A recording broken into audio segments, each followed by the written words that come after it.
Did you know that movement can nourish your spine? That's right. Some of you think that the movements that you do are actually hurting your spine, but your spine needs to move. It needs that nourishment. And when you have the lessons about the anatomy of the spine and those nourishing movements, how does the spine really move? Flexion, extension, rotation, side bending. When you have all those lessons, when you understand the function of your spine, you are more likely to do those movements with the understanding that it is good for you, that it is nourishing. I'm Stephanie Carter Kelly, a physical therapist that integrates yoga into everything that I do. So, yoga really is trying to make the connection between the brain and what we believe about the rest of our body, and paying attention to the body and seeing what that brings up in the brain. Does that bring on that stress response because we are fearful of movement? Today, we're going to focus on some nourishing movements of the spine. We're going to fine tune these movements of your spine in what I call segmental cat cow. So you come to a traditional cat cow position on all fours, shoulders over the wrists, hips over the knees, and you just do a traditional cat cow. Inhale and arch, exhale and round, and go back and forth between those two positions. But what I see, because I've had the opportunity to watch many people in a room doing cat cow, what I see is that the entire spine doesn't move. Surprisingly, when people go through this motion, sometimes they stay a little bit rounded in the upper back and they just do the cat cow from the pelvis. And they stay rounded in the upper back. They keep that stiffness through the thoracic spine and stay rounded. So when you come to this thought of moving the entire spine, nourishing all of the spine, I want you to really think about sinking that mid back between the shoulder blades. See how much more movement I can get when I sink. Allow that chest to sink between the shoulder blades and the low back arches. And if I stay rounded and then I try to arch my back, I actually feel some pain in my low back. Like it's trying to do all of the movement, but we need the segments in the upper and mid back to move too and allow you to sink. So I don't feel any pain in my low back when I do it that way as compared to doing it this way, which is interesting, right? It's really interesting. We need the whole spine to move. So we're going to play with the different segments of the spine, keeping the head and the neck in one position. We're going to play with the spine from the shoulders, the thoracic spine, all the way down into the lumbar spine. So hold a position in neutral, press into the shoulder blades. You're going to engage your belly, and you're going to keep that belly engaged so that the pelvis and the low back doesn't move at all. And you're just going to slide the shoulder blades, which sends that mid and upper back into a little bit of extension and then flexion, and then extension and flexion.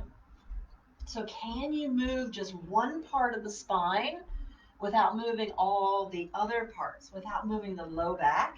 I'm keeping the neck still, and I'm keeping the low back still while moving through that mid back, arching the mid back, rounding the mid back. Now it has typically more rounding than it does extension.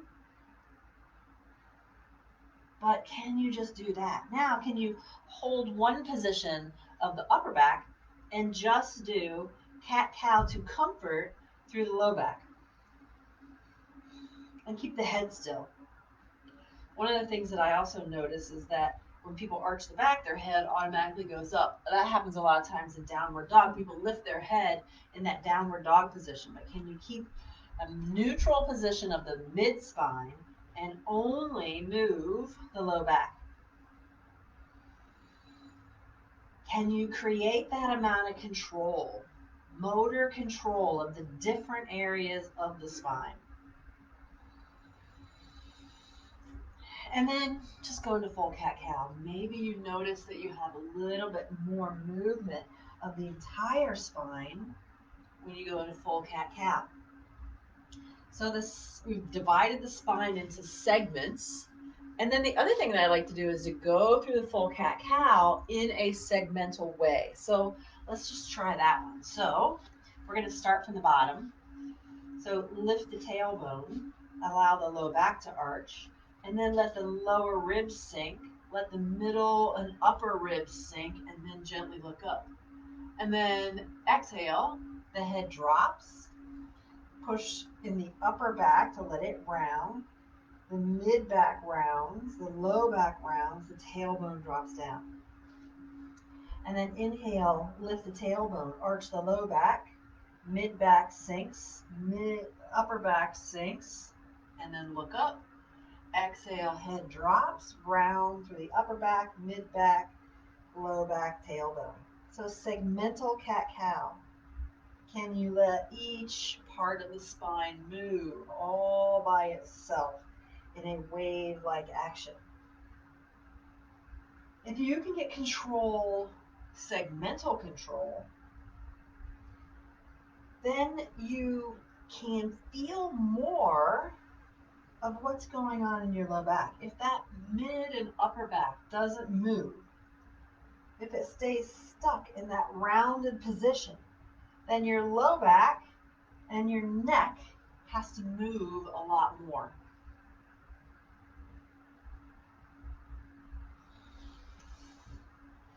So that's just a fun way. And I take my clients through this. When I am one-on-one with clients, that's one of the assessments that I observe is how that spine moves in cat-cow.